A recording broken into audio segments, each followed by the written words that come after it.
This is Cameron Comstock. Throughout these travels that I have been on, there's a story that I like to tell.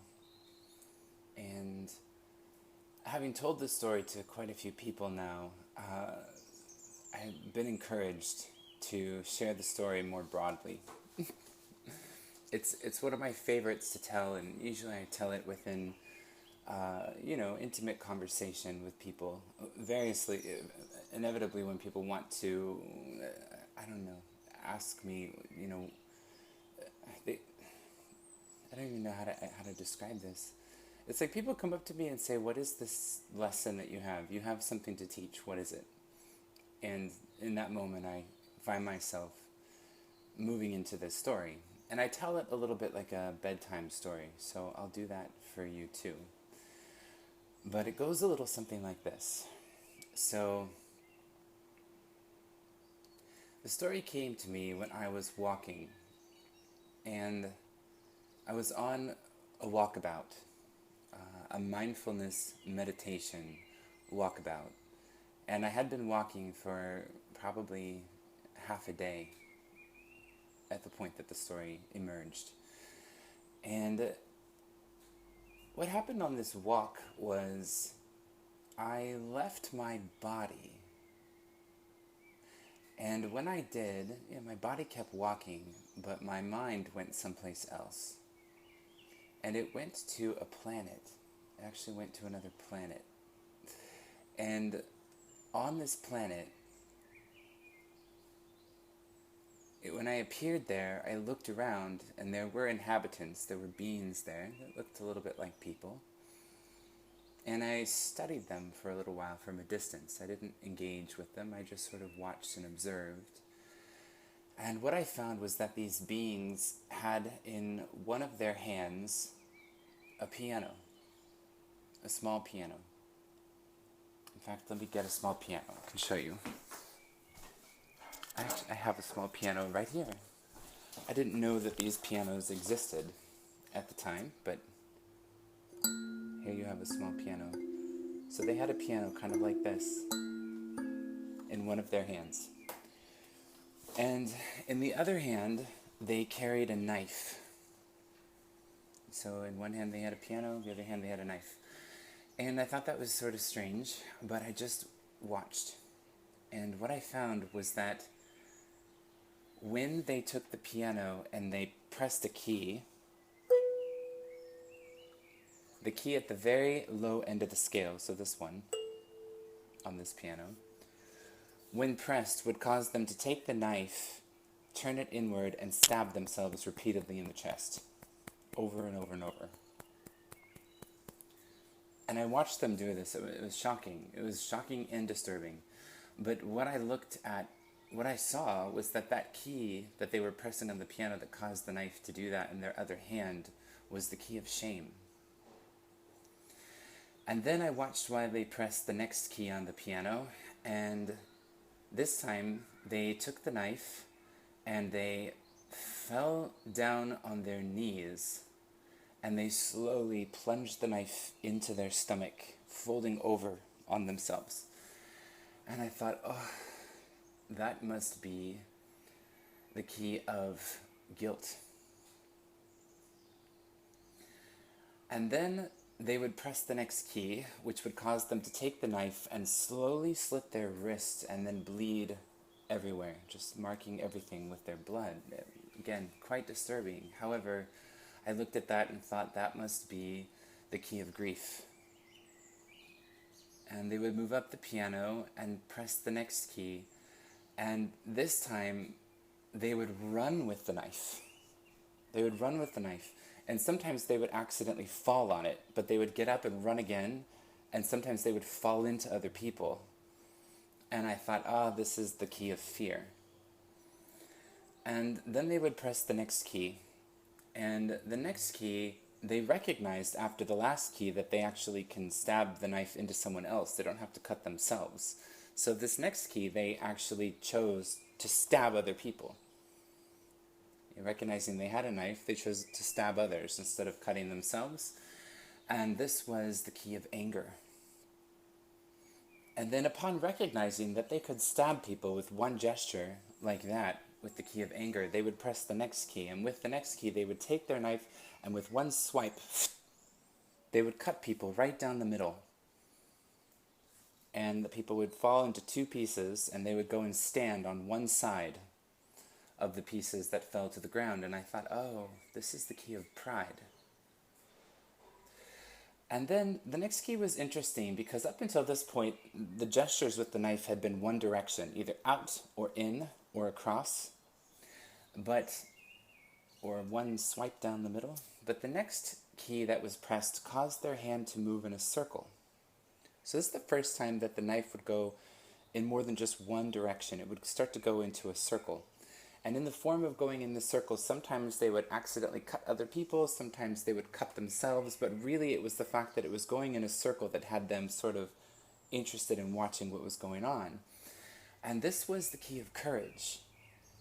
It was a different way of using the knife than they'd ever used it before, and there was still the possibility that they could cut themselves and cut others, but the movement in a circle was too captivating, too visceral to not do. It took a lot of courage to do something this different with the knife compared to everybody else. And then, as they cut in a circle, they would press the next key and they would see their hand cutting in a circle completely objectively for the first time. And through this objectivity, they would see other people using their knives in all these different directions and see that objectively. It was like they would feel the cut but not feel the cut, see the cut but not feel the cut. And this was the key of neutrality. It's completely neutral, objective observation, but very aware of what was going on. And it was in this key of neutrality that they recognized that they did not have to cut people, either themselves or others at all. And they pressed the next key, which was, it caused the knife to turn out and away from everyone. And ultimately, they would use the knife on different things. They would start using the knife on, perhaps a piece of wood or a stone or a piece of food or something other than a human, other than something living. And this was the key of willingness. They were willing to see the knife as a tool for something other than cutting people. And then they would ultimately press the next key, because this willingness allowed them to see the world completely differently and to see the knife as a different kind of tool, which had them going about cutting all kinds of things over and over and over. And this was sort of a key of reason, because they were like, I wonder if I can cut this, and I wonder if I can cut that. I wonder what would happen if I cut this and if I cut that. And in this state of reason, they were learning how to use the knife differently, sort of weighing various uses of it as a tool for creating something. And then they would press the next key, which ultimately was they started to really enjoy using the knife this way. They, used it in ways that were so painful in the past, and now this was making them excited to have rediscovered the knife from this different perspective, and so they were using it on all kinds of things, and this brought them great joy. So this was the key of joy, and they were making sculpture out of it. They were making, devices, mechanisms, crafts, all kinds of things, painting, anything you could imagine. They were using this knife to create and loving it, really, really just enjoying it, having a great time doing it. And then they would stop and they would look at all the things that they created with this knife. And they would see a reflection of themselves in what they had created. So it was as if the mirror of themselves was now in their creative work. And they would press the next key, and the knife sort of kind of glowed a little bit. And they just stood there with the knife in their hand, looking at what they had created, seeing themselves in what they created. And I was like, that's the key of love. They have fallen in love with themselves through something they've created with the tool that once brought them pain. And then they would press the last key on the piano, and the knife would fall to the ground.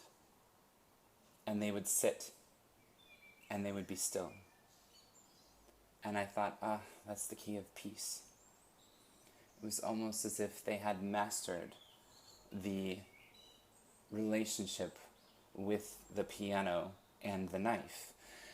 Then something even stranger happened. So once they'd hit this key of peace and seen this knife fall out of their hands, they realized that they could pick it up and use it whenever they want and let it go whenever they want. And so they would pick up the piano and return to the key of shame and press it. And before, as their knife would turn inward to cut themselves repeatedly, what they found was they could turn it outward and now create something repeatedly, quickly, viscerally, very fast, very compulsive, with the key of shame. It was almost like a whittling gesture. And with that, they created pieces of art that didn't exist before, couldn't have been thought of before. And simultaneously, they would go through and press every key on the piano with that knife pointed outward or aimed at something. And every emotion was translated into some form of creative expression with that knife. And the knife was something that became completely safe. And it was really fascinating to see all the inhabitants of this world become aware of the fact that they have the knife in their hand and that it can be used as a device for creating things regardless of one's emotional state. And so when I came out of this sort of place that I went and came back to my body on this walk, I looked around Earth, where we are, and looked at people, and I was suddenly able to see their knives in their hands. It was impossible for me not to. And everywhere that I've gone, all over the world, has been an assessment of where is a person's knife. Not recognizing the knife as something that's good or bad, but just where are they in relation to their knife? Are they pressing keys and the knife does an autopilot sort of stabbing that they're not conscious of? Or are they recognizing that the key can serve the knife and the knife can serve their creative capacity? And I've carried that lesson with me. And the more that I spend time with people, I find that this is what people come to me and they ask me, like, you know something, what is it that you know, what do you teach? And this is what I teach. I teach the moral of this story about the knife and make people aware of the knife. And then go into various places, whether it be public or digital, and look for the knife. And then look and see how is it being used without wronging the knife. More so, how is this knife being used? And then knowing what you know about the knife, how would you use it if you were this person experiencing what they're experiencing? And then through that, ultimately, I've become a teacher of artists.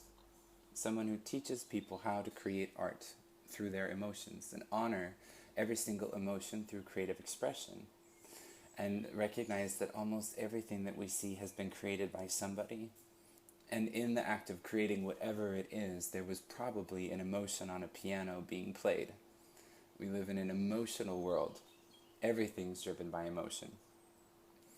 So, yeah, helping people become conscious of their knife and recognize that it is a tool to create and that it can create anything.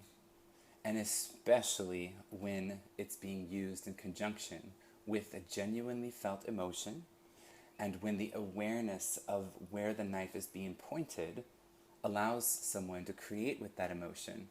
And here's the tricky thing. If you're not conscious of the knife, and let's say you hit the key of anger and you stab someone, well, you fall back down to the key of guilt. Suddenly you feel guilty because you hurt someone. But if you create something with your anger and that knife pointed at something other than another person, like taking your anger and turning it into poetry, or taking that anger and turning it into sculpture, taking that anger and turning it into a photograph, then you get to look at your anger expressed through art and see how beautiful it really is. And in that moment, if you can see its beauty, you might skip up to the key of love. Could you imagine getting angry and allowing anger to be the conduit by which you fall in love with yourself? That's one of the many lessons from this world that I popped off into one day on a walkabout. So, thank you to those of you who asked me for this story, and thank you to those who have encouraged me to share this story more broadly. This is the story of The Land of Knives and Pianos by Cameron Comstock. Have a good day.